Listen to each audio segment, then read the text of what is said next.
So we've slaved away at this and we finally have it. This is our P55 Core i5/Core i7 overclocking guide. So basically I want to kick this off with one of the coolest features I think I've ever seen on a motherboard. And we've got the MSI P55 GD80 here. And we actually have touch sensitive power reset and green power buttons. I thought that was pretty freaking sweet. So we're going to show you over the next few minutes how to get the most out of your P55 Core i5 Core i7 platform.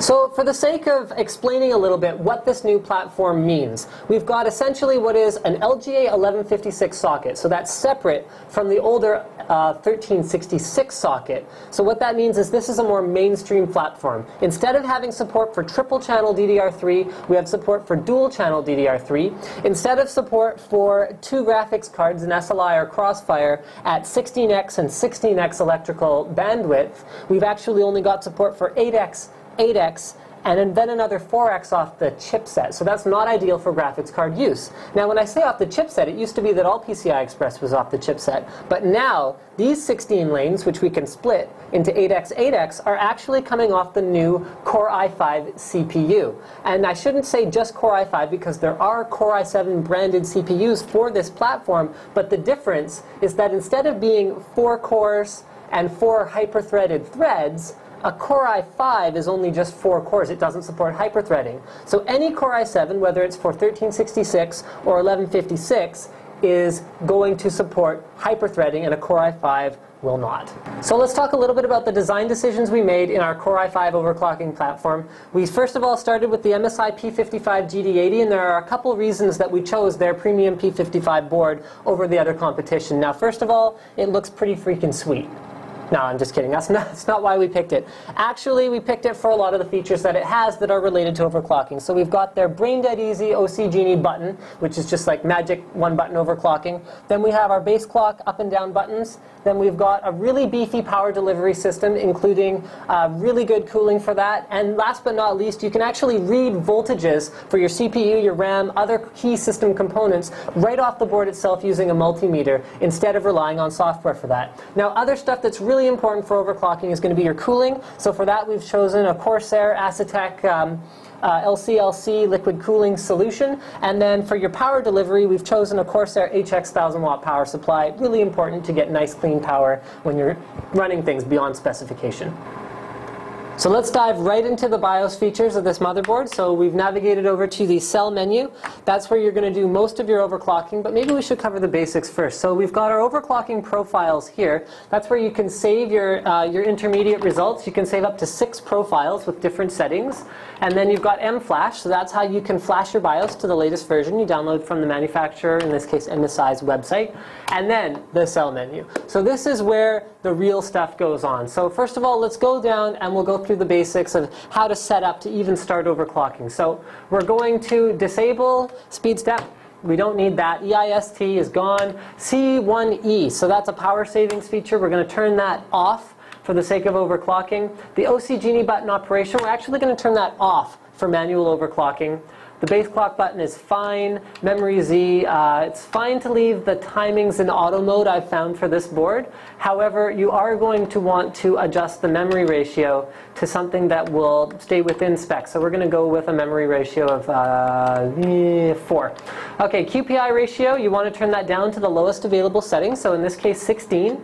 Clock Gen Tuner is not something that we need to play around with right now. Load line calibration can stay on, but I prefer to turn it off because Intel specs it that way for a reason. We're overriding an Intel spec doing that. Now, for a quick and dirty overclock, we're going to go to kind of our maximum comfortable CPU core voltage. So we're using water cooling, so 1.4 volts should be more than safe. And then because we're actually using 4 sticks of RAM, you're definitely going to want to turn up your VTT. So that's the uncore of the CPU. So something around 1.3 volts should be fairly safe. Now you never want to go above 1.65 volts for your DDR3 on a Nehalem-based CPU. So that's what we're going to go with. And then you should always turn your spread spectrums off for overclocking. So we're going to press F10, save these settings, and then we'll go back in and start tuning them a little bit more.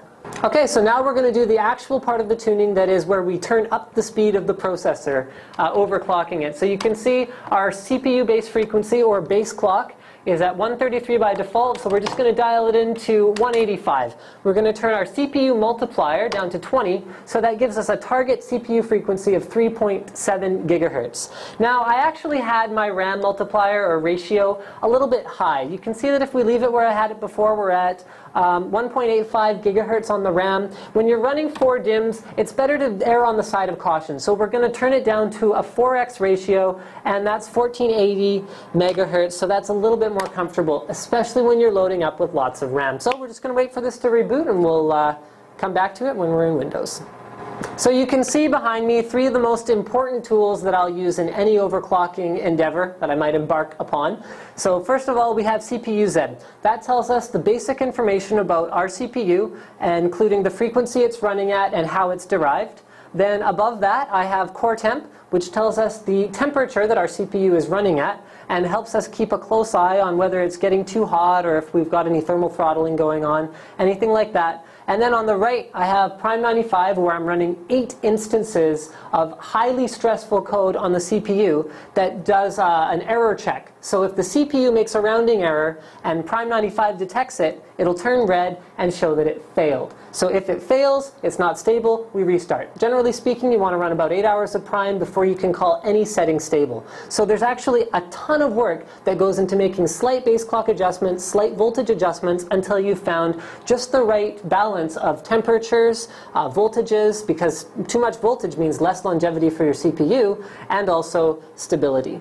Hi, it's Linus from OC Now. You'll be saying, wow, every time you press this button. No, but seriously, the OC Genie button is kind of a cool little feature. Basically, you set all of your BIOS settings to the complete bone stock defaults, and then you boot up your system, and let's see how far the OC Genie can take our CPU without any effort at all.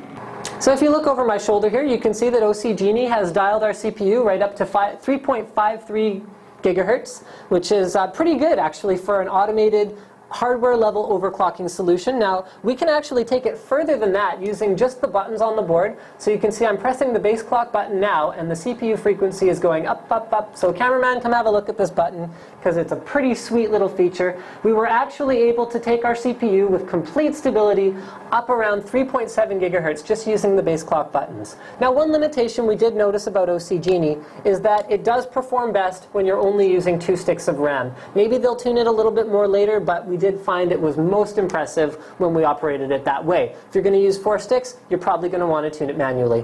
Anyway, thank you for tuning in to our Core i5 overclocking guide, and thank you for watching NCIX Tech Tips.